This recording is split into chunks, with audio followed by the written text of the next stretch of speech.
noite, caríssimos irmãos.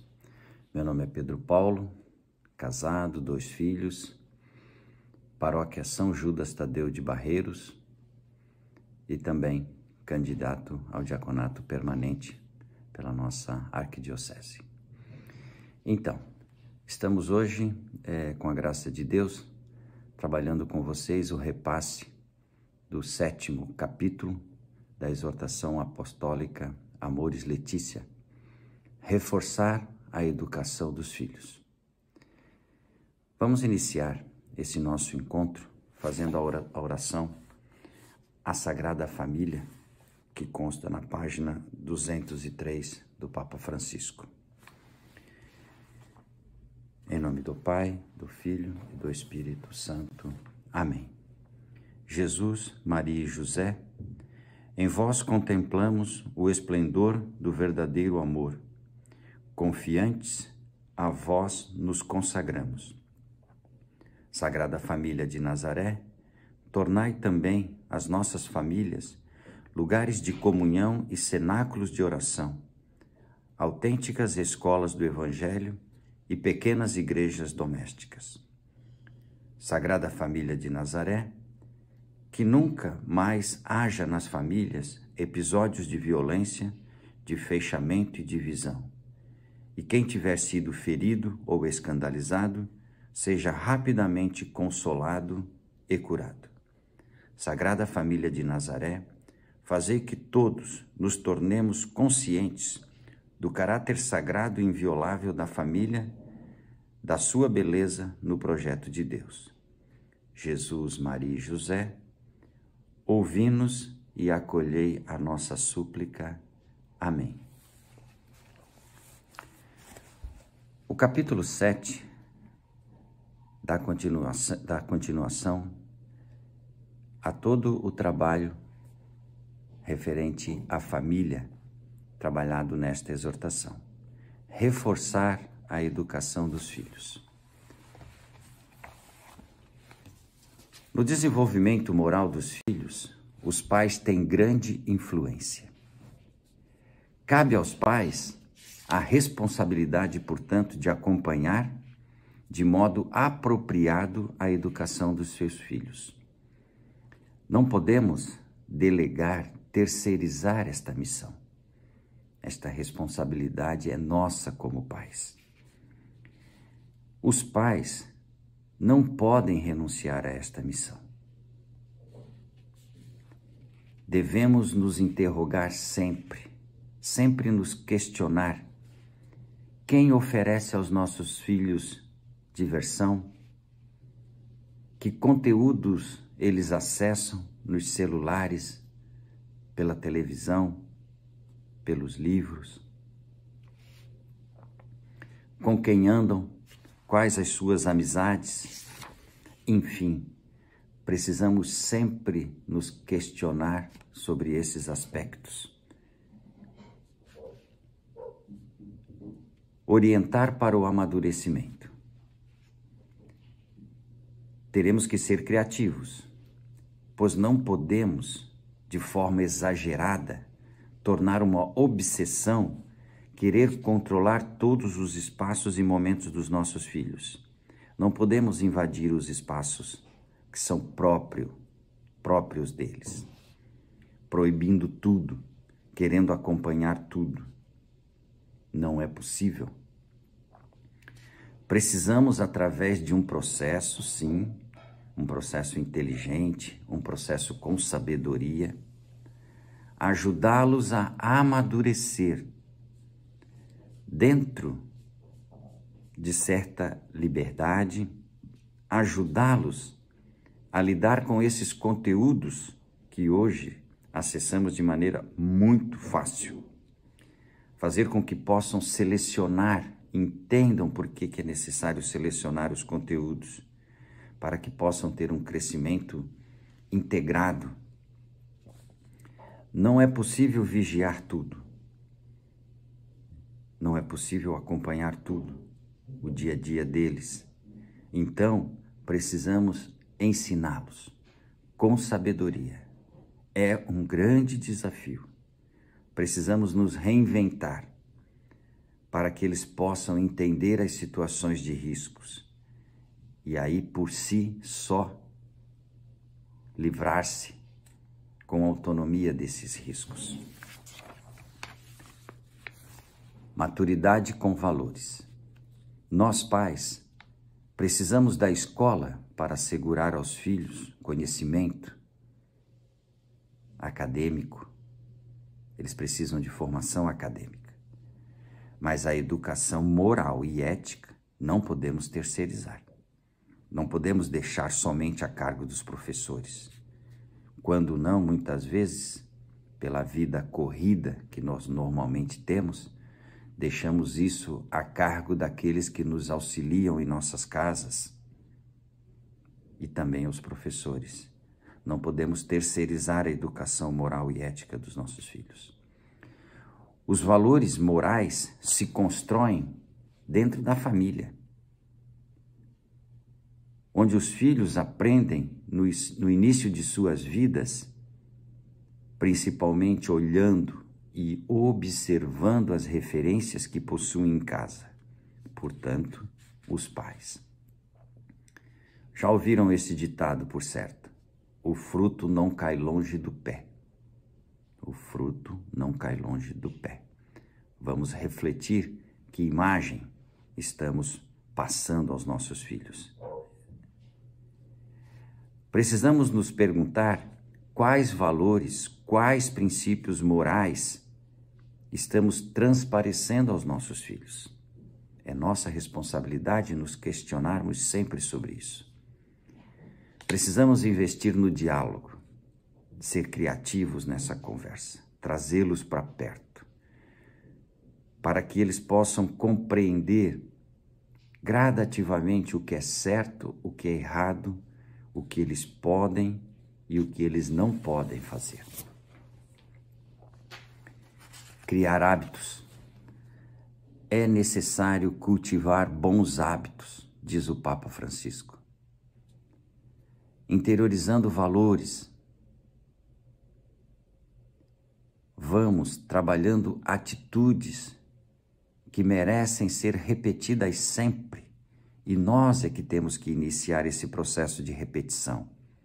Principalmente o por favor, com licença, obrigado. Esta repetição vai mostrando para eles que é necessário dizer por favor, com licença, obrigado, perdão, desculpa. Devemos cultivar esses bons hábitos,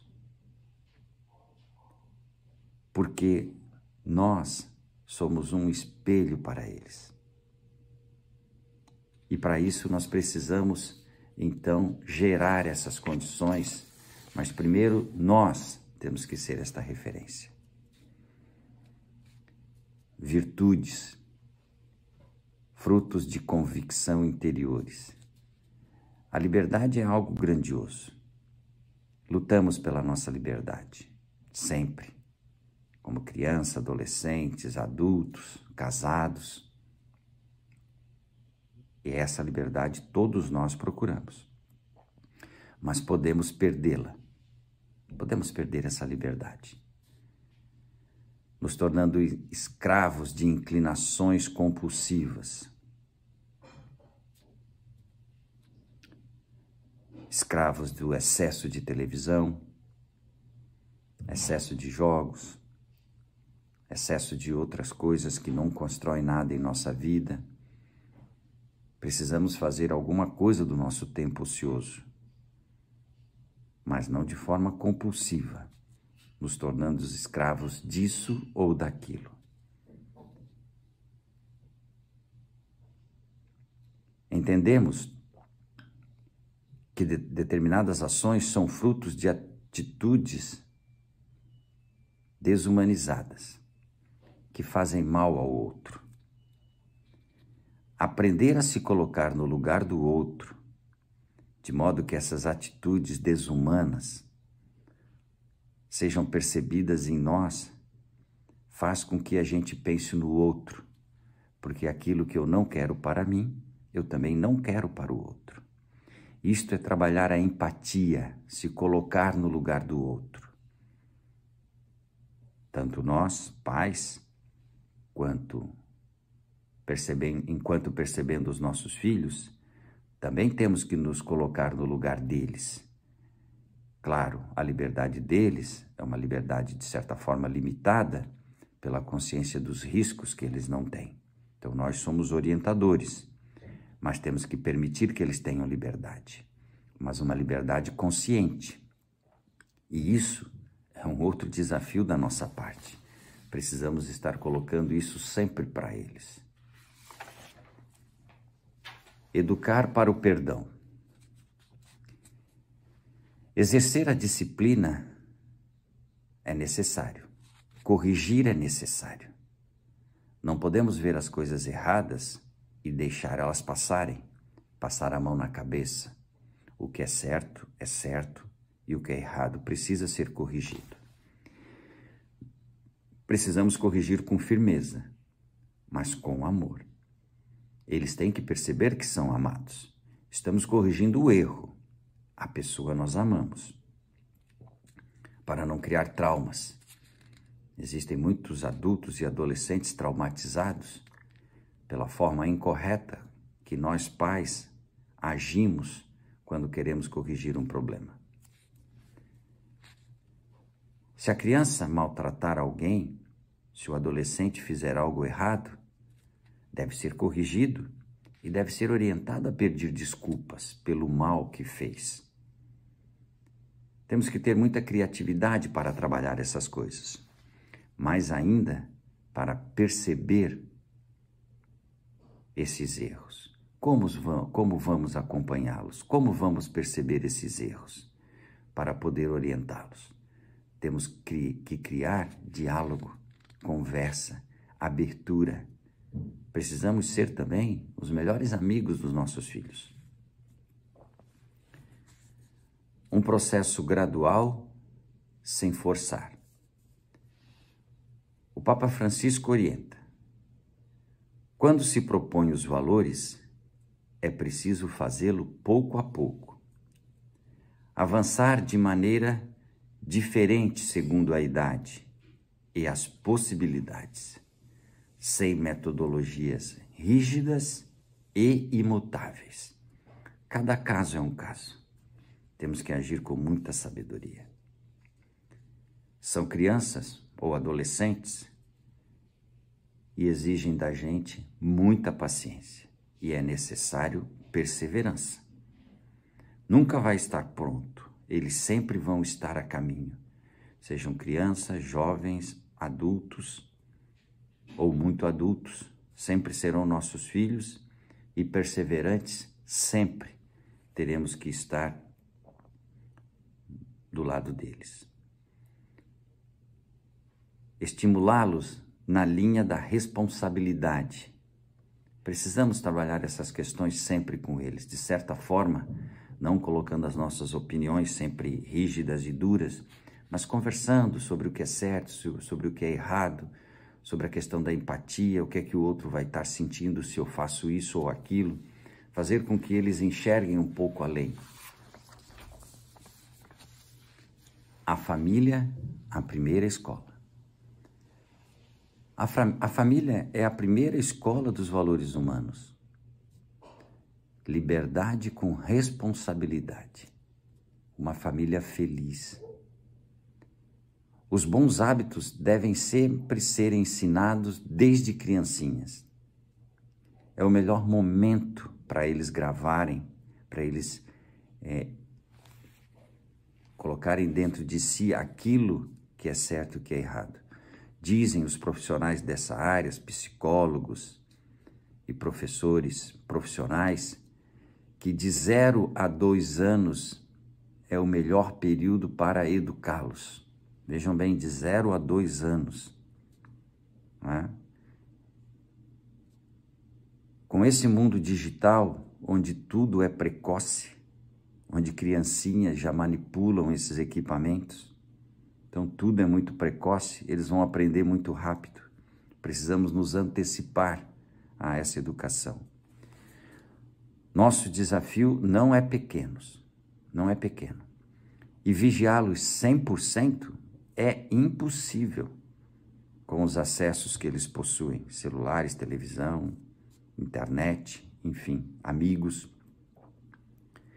Precisamos ensiná-los a serem senhores de si mesmos, que eles possam fazer as escolhas diante dos valores que nós ensinamos na nossa família. Isso é certo, eu faço. Isso é errado, eu não faço. Não tem como estar 100% olhando tudo o que eles fazem. Então nós precisamos, através de um processo inteligente, maduro e sábio, fazer com que eles possam decidir o que é certo e o que é errado.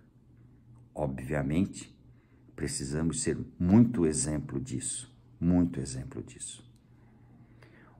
O mundo digital está aí e está dentro de nossas casas. E o acesso é muito grande a esse mundo digital. Tudo está à disposição. Cortar não é possível, proibir também não, é autoritarismo. Agora, usar de forma responsável merece ser trabalhado muito por nós. Família, escola da vida em sociedade. A família é a primeira escola de vida em sociedade. É a célula principal da sociedade, a família. É nela que eles aprendem a viver. Vejamos o que diz a exortação apostólica na página 167, número 276.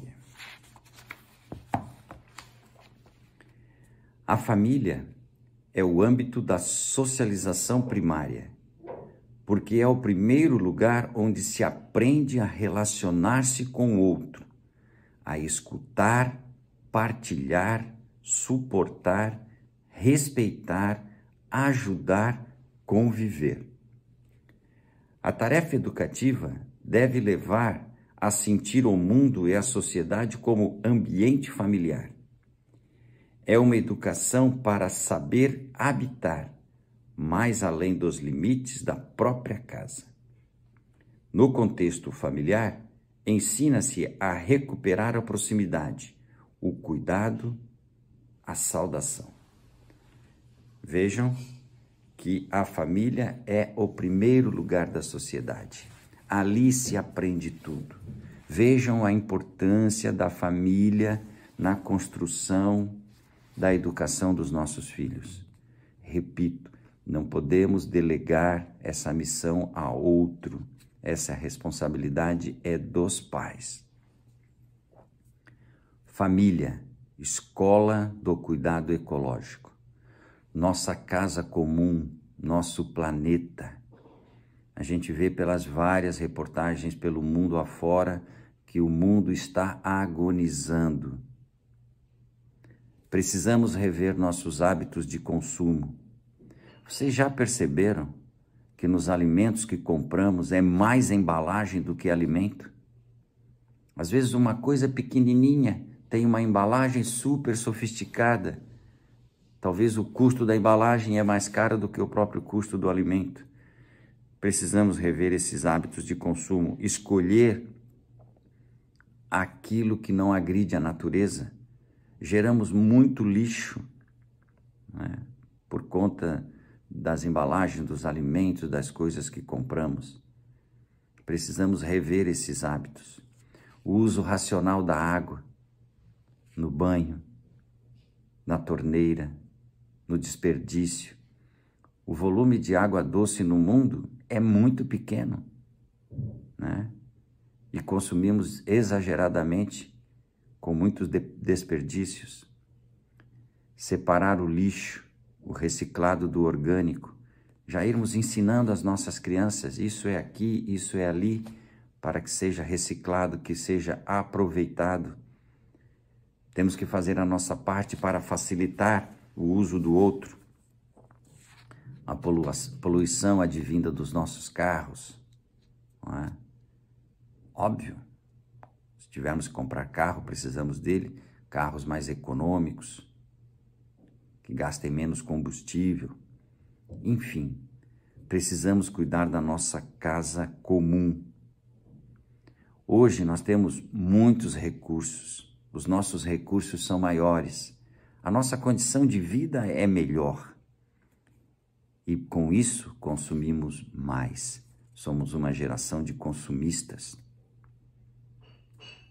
e esse consumo gera desperdício, esse consumo agride o nosso planeta.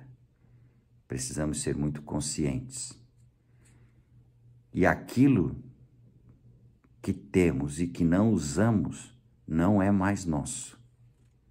Eu ouvi essa frase e achei muito linda. Aquilo que temos, que possuímos e que não usamos mais, não é mais nosso. É de outra pessoa. Então precisamos nos desapegar daquilo que não usamos porque não é mais nosso. Educar para as tecnologias da comunicação.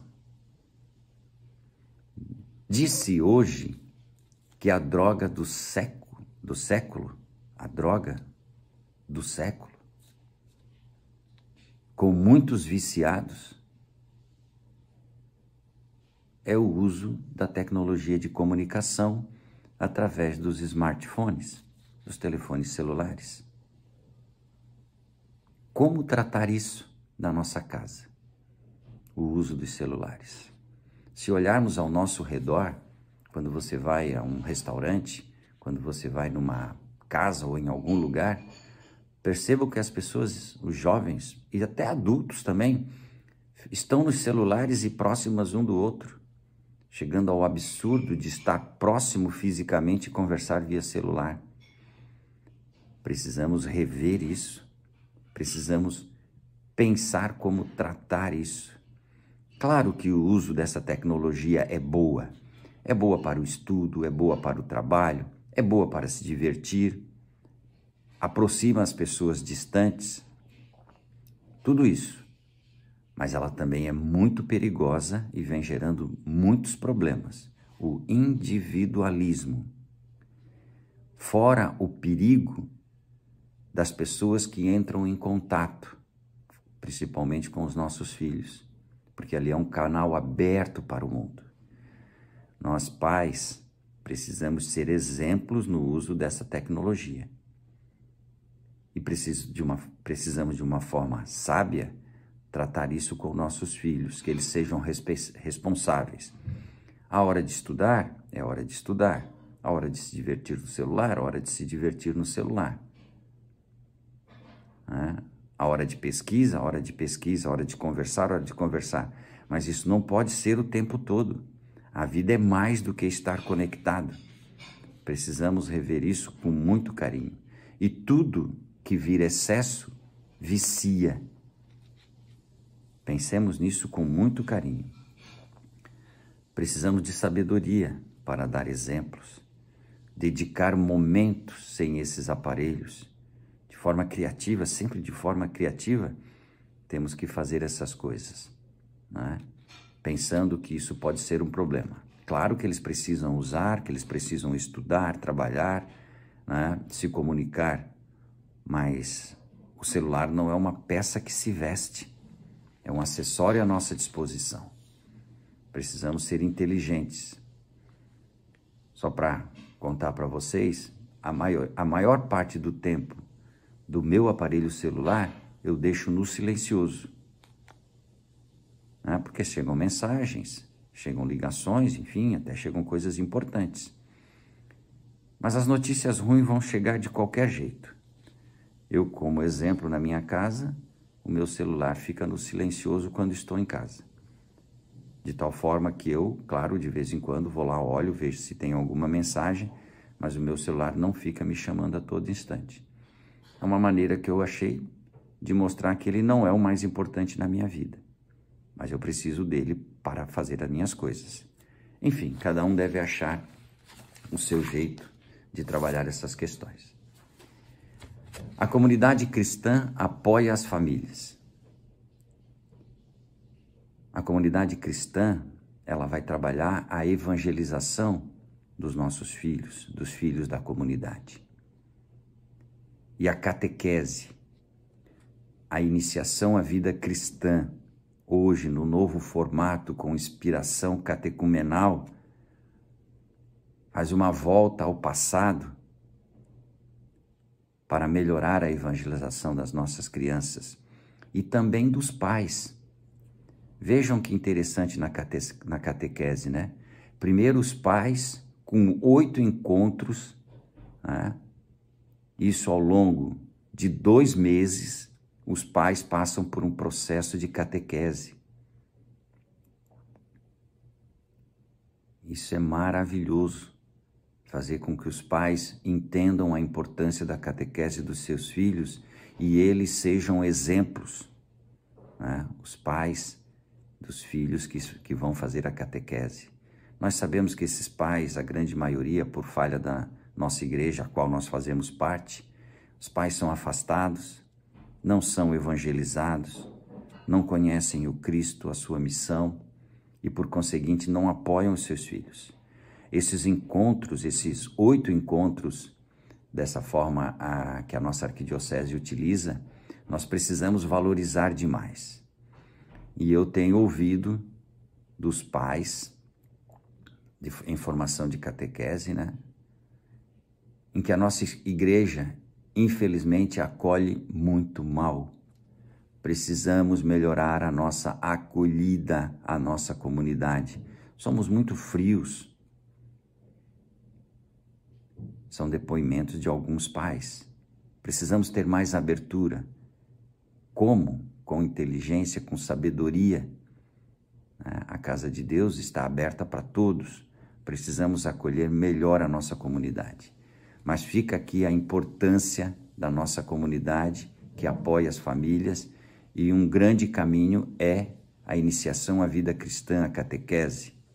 Lógico, depois temos a formação para o batismo, para o matrimônio, mas a catequese tem um papel extremamente importante. Vamos valorizar bem essa formação aos pais, com a presença dos párocos, com a presença dos diáconos, dos catequistas, enfim, acolhê-los bem.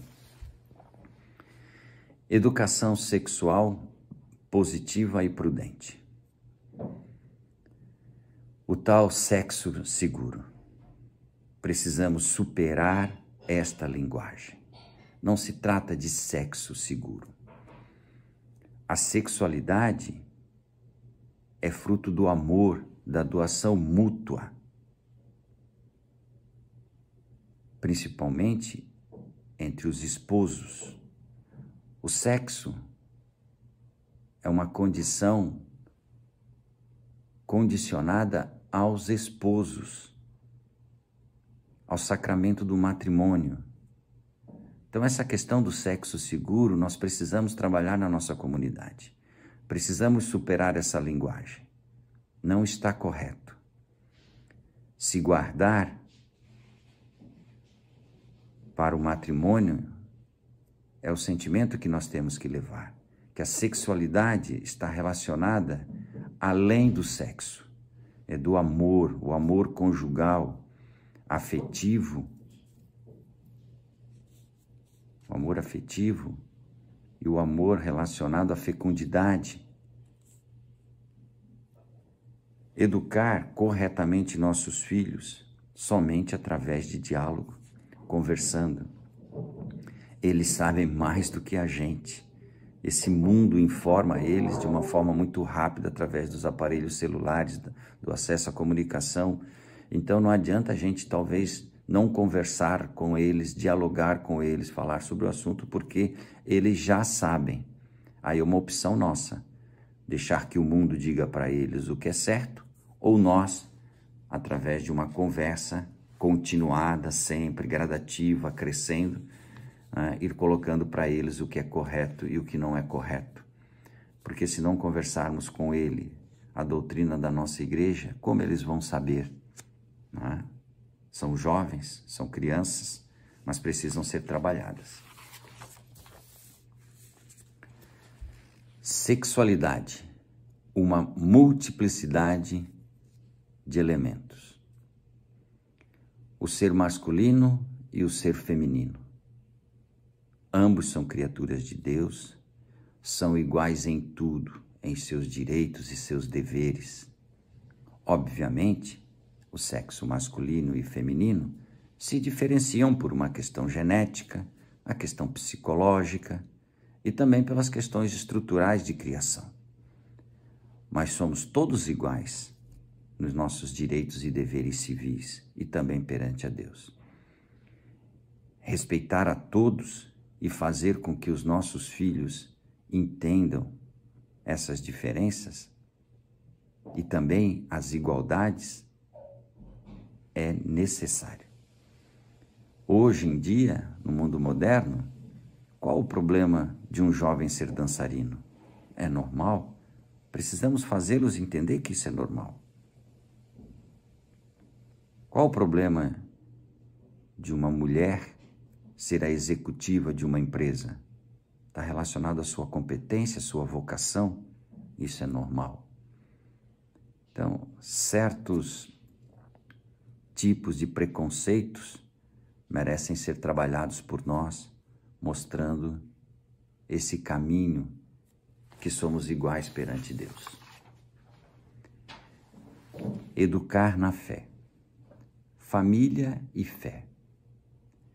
Em primeiro lugar, deve ser demonstrada e exercida pelos pais. Os pais que demonstram a sua fé, através do seu testemunho, das suas ações, das suas decisões, da sua forma de viver, do respeito entre o marido e a esposa, entre a esposa e o marido, o respeito com os próprios filhos. Tudo isso é uma demonstração de fé, porque foi assim que Jesus nos ensinou. Também através das nossas ações de participações à missa, na caridade, na ajuda ao próximo, sendo justo, sendo honesto, sendo capaz de pedir perdão, de dizer obrigado, com licença, mas, sobremaneira, de viver a nossa fé em Cristo, mostrando aos nossos filhos que devemos amar primeiro a Deus sobre todas as coisas. E amando a Deus sobre todas as coisas, vai sobrar muito amor para os nossos filhos, para as nossas esposas, das esposas para os filhos, das esposas para com o marido, para com os amigos, para com o próximo. E nós só vamos amar o nosso próximo se amarmos a Deus em primeiro lugar. Viver essa experiência de Deus recebida no batismo, mas não é só exclusivamente receber no batismo, ela precisa crescer gradativamente. Então precisamos alimentar constantemente a nossa fé. Porque se nós na família não demonstrarmos a nossa fé através de nossas ações, da nossa missão enquanto responsáveis por esses jovens, como que nossos filhos vão aprender? O mundo não lhes ensina a amar a Deus, a louvar a Deus, a compreender a nossa fé cristã. Com quem eles vão aprender se não formos nós esses responsáveis? Eu termino aqui este repasse do 7º capítulo da exortação apostólica Amoris Laetitia. Agradeço a todos vocês, agradeço a oportunidade de estar aqui e que Deus nos abençoe. Em nome do Pai, do Filho e do Espírito Santo. Amém.